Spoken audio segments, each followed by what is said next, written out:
In the past, I didn't think the NFL Combine mattered for wide receivers.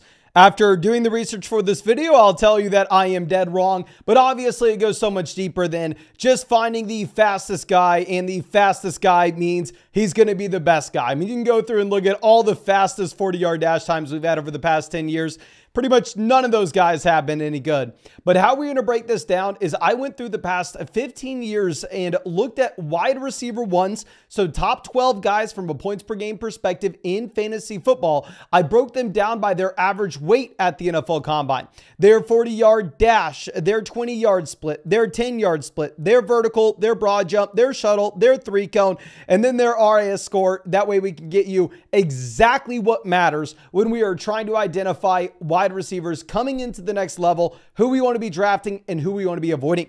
Now, starting off with the weight, I have said as of late that, you know what, weight may not matter anymore at wide receiver. I mean, you've seen guys like Tank Dell, Devonta Smith, Jordan Addison, all these slender, smaller wide receivers coming into the NFL over the past few years and finding success. But if you're going to look at the average weight for all wide receivers that go to the NFL Combine, the average weight is 196 pounds. Now, out of all these wide receiver ones that we've had over the past 15 years, 125 of them have weighed more than 196 pounds, and then 44 of them weighed less. So this isn't nearly enough information to say, okay, yeah, don't draft small guys. But if we take it one step further, you can see that 196 pounds isn't necessarily the cutoff that matters at all, to be completely honest with you. But we have seen 0 wide receivers that weighed fewer than 180 pounds at the NFL Combine over the past 15 years turn into wide receiver ones in fantasy. Now, Tank Dell looks like he may break that, right? Tank Dell came out and he was the smallest wide receiver to ever make a difference at the NFL level. He didn't hold up. He got injured. I'm not saying that's due to his size, but it is going to be something to monitor going forward. So while this data shows you can't really be drafting wide receivers that weigh less than 180 pounds, based off the recent trends, it is something that may be going out the window, and maybe the data from the past 10, 15 years doesn't matter as much given how the wide receiver position is dealt with today in comparison to how it was officiated 10 to 15 years ago when you were looking at those big-bodied guys like Brandon Marshall. Now, going over to the 40-yard dash, this is where we actually start to see some data really mattering, where the average wide receiver at the NFL Combine has had a 4.58 40-yard dash. However, if we look at our sample of wide receiver ones, 138 of these players ran faster than a 4.58 40-yard dash. You had only 16 guys run slower than this. So, of course, it's not to say, okay, if you run slower than a 4.58, you're not draftable. I mean, we see time and time again that players are able to overcome that. The one guy that ran slower than a 4.7 and found success in fantasy football, and I don't even know if this time's legit, obviously knowing how he played, maybe it makes sense, was Jarvis Landry. So I would say that 4.70 cutoff for the wide receiver position is going to be pretty strict, where if a wide receiver runs slower than that, I'm probably not interested in them. They probably don't have the upside to make a difference at the next level. If you're looking at the guys that ran slower than a 4.60, you had 15 finishes from that group. But what's very interesting, and we did the same thing with running back, we've done it for running backs for years. If you combine wide receivers that ran slower than a 4.6 and weighed less than only 200 pounds, you only had one guy finish as a wide receiver one, and that was Wes Welker. So essentially what we have seen, if you are looking at 40-yard dash times for the NFL Combine, that you can have success if you are a slower option. However, if you are a slower option, you probably need to be a slot wide receiver and not going to be someone playing on the outside. Now, taking this one step further, if you were looking at the 25th percentile for wide receiver ones, they ran a 4.56. The median was a 4.49, and the 75th percentile was a 4.42. So I'd say typically you're wanting around that like 4.50 if you are looking at these wide receivers, which isn't a super high bar to cross. Now, going to their 20-yard split, this isn't as predictive as what you have with the 40-yard dash. I do think it's interesting to break this down just so we can make sure that we know we're paying attention to what actually matters. You had 113 guys that were above average in their 20-yard split compared to 29 wide receiver ones were below average. That average mark was 2.66 seconds. If you are trying to come up with some minimum thresholds, you probably want 2.7 seconds to be that minimum threshold where you only had 6 finishers that were slower than that finished as wide receiver ones. Going to the 10-yard split, it matters honestly even less. Here, you had 1.6 as the average. 104 wide receiver ones finished faster than this. 35 finished slower than this. But going back to where you're looking at, the 40-yard dash overall had 138 wide receiver ones finish faster and only 16 finished slower. So rather than breaking down the 40-yard dash into the 10-yard split, into the 20-yard split, in reality, those splits don't look like they actually matter on paper. And what more so matters is just the overall time that you have for that 40-yard dash. But going over the vertical, we proved in yesterday's video with the vertical that the running back position didn't really matter too much. I mean, really, it kind of makes sense too if you're a running back, right? I mean, how many times are you going out there and jumping for the football, jumping over the offensive line? Whereas wide receiver, it's a little bit of a different story. Now, of course, I posted all this data on that Google Sheet over on flogfantasy.com. So if you want to play around and come up with your own takeaways, you can find that on flogfantasy.com. It's super valuable information here, especially as we gear up for the combine. Also, on the side, of course, that's where all my dynasty rankings are. That's where our in-depth dynasty trade calculator is, where you can actually put in your exact league settings, which it takes into account. Find all the premium content of all your favorite fantasy football creators. And yeah, if you use code FLOG on flogfantasy.com, you're going to get 30% off any subscription. Yours truly will break down your dynasty fantasy football team in a podcast, and you are going to be getting a free week trial as well. But going over to the vertical, super interesting to see that the average was 34.5 inches, which is actually higher than what running back is. And also, there's some strong correlation here. 120 finishers as wide receiver ones were above average with their vertical, whereas only 32 were below average. So looking at this, it kind of makes sense. And if you're a wide receiver, yeah, you need to be able to jump. You need to be able to high point the ball, come down with it. Whereas at running back, it doesn't matter nearly as much. If you were looking at some minimum thresholds, there was only one wide receiver that was lower than 30 inches, and that was Jarvis Landry.